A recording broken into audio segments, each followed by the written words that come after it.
Hey, good morning, good afternoon, good evening, whatever time it is where you're at. This is Joseph Flahiff, and I want to talk with you today about the 5 stages of startup growth, maturity, expansion, decline, all those things. You know, I got thinking after I did my live on Friday about the growth stage, and I really didn't cover. I mean, there's so much that happens in that stage. It's so huge that it deserves a number 2. So here we are on part 2. Get my notes here so I don't miss anything. It's important to cover because, like I said, there's a ton that happens here, and this is really where it's the make or break. Because remember where I drew this line right here? Can't see me.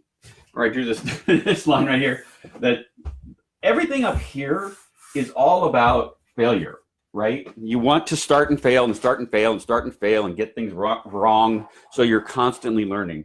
You're still doing that in the growth stage, but you want it to be a lot less frequent. You want to taper that way down. Hey, good morning, you made it. Awesome. So that in the growth stage, now you can actually say, okay, that was a failure. In these 2 stages, you really can't fail because there's no way of going wrong in those stages. So some things to think about when you're in the growth stage. Actually, when you're in the startup stage, you want to be defining, so this is still true. It's still value-based, iterative, and incremental delivery. But you want to be defining your OKRs. People call them OKRs these days. They used to call them KPIs, whatever you want to call the way you measure success. And you want to look for, when you're doing that, you want to look for leading indicators. So you're in the growth stage. You want to be tracking, are we doing what are we actually growing? Are we achieving our goals in this? So you want to be looking at leading indicators, not lagging indicators. So a lagging indicator is something like the number of sales that we've completed, right? Okay, that's great. It's an important number, but it isn't a leading indicator that can help you lead the business forward and know where to go, forecast, project, right? So you want to be tracking things like number of calls made by your sales team, or the number of hits on your website, the number of these kind of first contact things, and then be tracking the number of, okay, so if I have X number of hits and some number of them convert, now I can start to, turn off all the power in the building. Now I can start to look at, okay, this is a leading indicator that can tell me the more hits I get, the more people will convert. If the number stays fairly stable, then I know what percentage of these people that hit are going to convert. So all I got to do is get more people hitting. Or if you're in traditional kind of calling based sales, number of calls made versus the number of appointments set up versus then to the number of contracts signed, right? It's a leading indicator, not a lagging indicator. OKR stands for objectives. So what is your objective you're trying to achieve? And then your key results. What are the key results that will tell you you've met that objective? So this is the outcome you want, and these are your acceptance criteria. How is it going to really happen?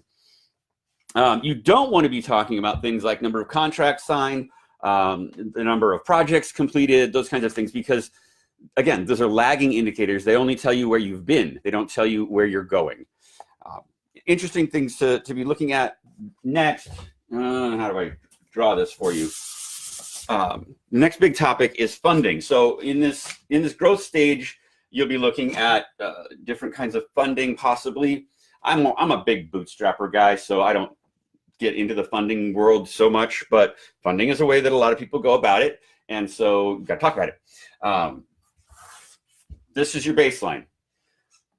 This is an infusion of cash, and say you're getting a couple of infusions of cash.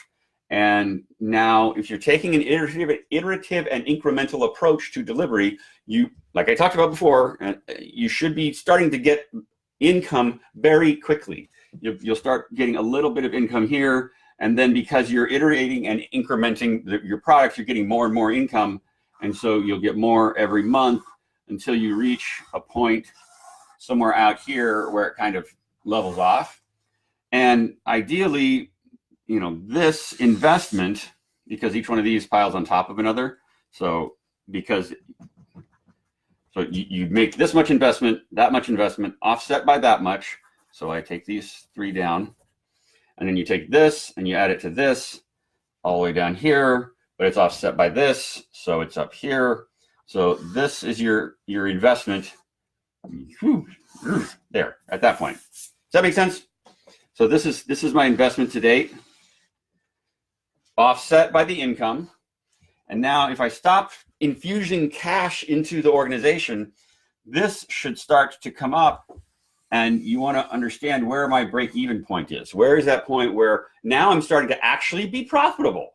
Because all this cash coming in, that's fantastic. You know, this is revenue. Woohoo! Revenue's fantastic. We love getting revenue. People love to report their revenue records. There's a group of folks that call themselves the Two Comma Club, and what they're talking about is that they've made $1 million in revenue. That does not mean that they've broken even. I'm interested in this number out here. This number is where I've paid off my investors, or I've made the money back that I put into the company originally. Whatever it is, this is where it starts to matter to me. So funding, okay. I'm trying to be quick because I like to keep these less than 10 minutes. Because I also like to post them on LinkedIn, and I'm at 6 minutes right now. So I'm going to cover two more things. People, technical, and business. Okay, these are the different systems that you need in a startup. Actually, in any stage here, you need people systems, you need technical systems, you need business systems. And that's really what I do, is I help you develop these systems and make them work well. In the idea stage, it is like 100% focused here.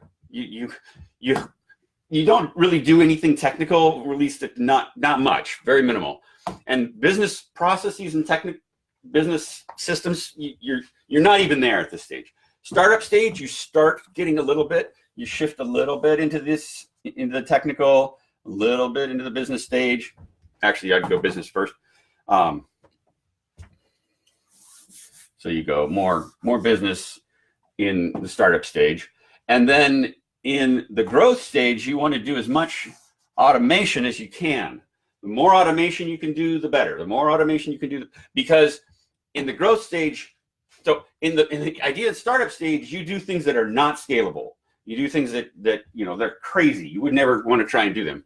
But in the growth stage, you want to be growing, and you cannot grow if you're manually doing everything. If you're manually entering data, if you're manually boxing things up yourself, you can't grow that way. So you need to be automating as much as you can. If you're trying to manually track all the calls that were made by your sales team, you're going to lose your mind, right? So you need to move from the business systems that you set up early in the stage to technical systems, you know, systems that integrate, that track these things by themselves, so you don't have to be doing it.